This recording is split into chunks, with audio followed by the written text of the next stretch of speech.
Maydena is a gravity mountain bike park located an hour and a quarter west of Hobart, Tasmania's capital.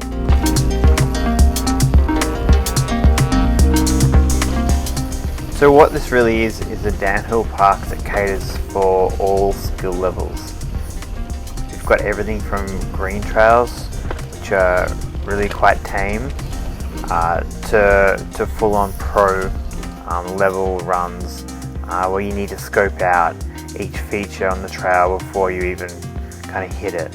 So it's kind of got something for all skill levels, but this is a gravity park, so these are all downhill trails. So you really want to bring a bike that can take care of business in regards to really rugged and rough terrain.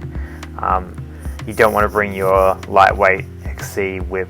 To get the most out of the trails, you really do need a more enduro, a gravity focused bike.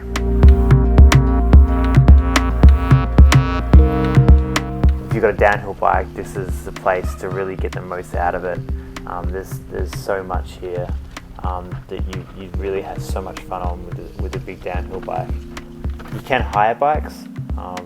There's a hire shop which offers some canyon bikes, a Torque, a Strava, and a Ascender downhill bike.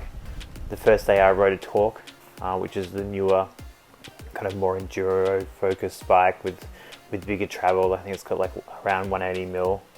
The second day I had a Strava, which was 160mm travel, and it had been a hire bike for a year. It was a little bit beaten up and just definitely didn't feel stable. I wasn't having as much fun on it as compared to the Torque. The Torque was really awesome, nice and new, lots of travel. The small wheels are really perfect for the terrain. You can really flick it around and throw it around. I'm going to be reviewing the Canyon Strava and the Canyon Torque in an upcoming video, so watch out for that. If I was going to come again, I would probably just hire a Ascender, to be honest, and just go straight for full maximum travel, because you're going to use it all, especially if you're hitting some of the blue and black trails and double black diamond trails. The bigger bike, really, the more fun you're going to have on it, the harder you're going to be able to go, the bigger the jumps you're going to be able to do, the faster you can go.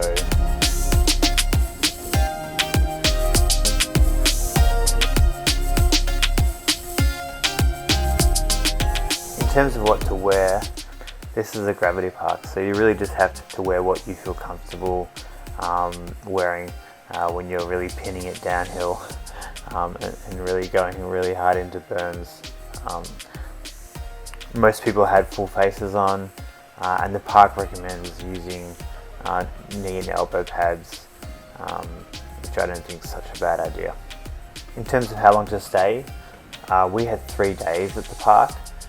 We ended up having to leave early because there was a fire nearby, which was kind of scary.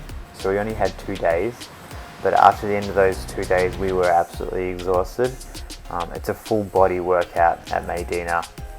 So unless your core strength is really good and you're riding downhill and enduro all the time, like every weekend, 2 to 3 days will probably leave you pretty wrecked. I know that we'd all kind of hit the deck a few times and we're all pretty sore and tired and beaten up by the beginning of the 3rd day.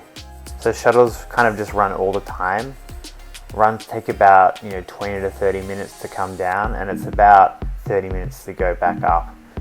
You really don't have to wait too long. You can probably fit about 6 runs in on a full day if you're really going hard out. In terms of accommodation, we just stayed in a local house, which was about 150 meters from the bike park. Super easy to get to, and I don't think the cost of hiring the houses is crazy at the moment, so you can get some pretty good value. It's best to go with a group of friends so you can share a big house and make the most of it. There is food at the park.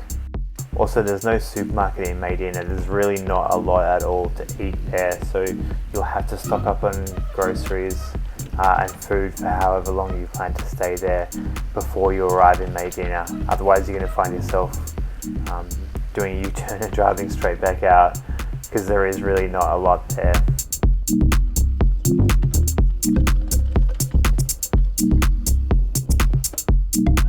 In terms of Maydena versus Derby, they're in the same state, but they actually are really quite different beasts. Derby's the kind of place you can take a cross-country bike and ride 70 to 80% of the trails and have an absolute blast. But Maydena is way more gravity focused, and you really need a bigger bike to ride there.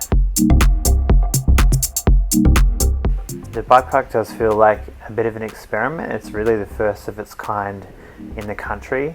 I really hope it kind of works out for them, because I think it's really unique and really super fun.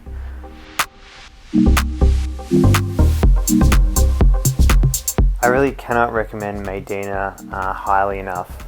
Even if you're a cross-country racer like me, you're going to have an absolute ball at this place. And if you've been to Derby, then you've really kind of only seen half of what Tasmania has to offer, because Maydena is a whole lot of fun. There's just so much here, so many trails, so much variety in terrain. You'd be hard pressed to ride the same trail twice. It's just an absolute blast and a must do for anyone who loves riding their mountain bike.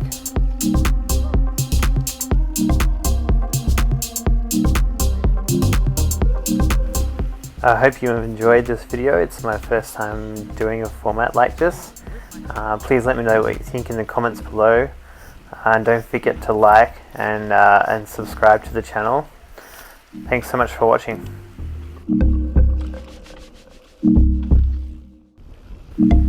For videos of all the trails we rode, head over to the playlist you can see on the screen now.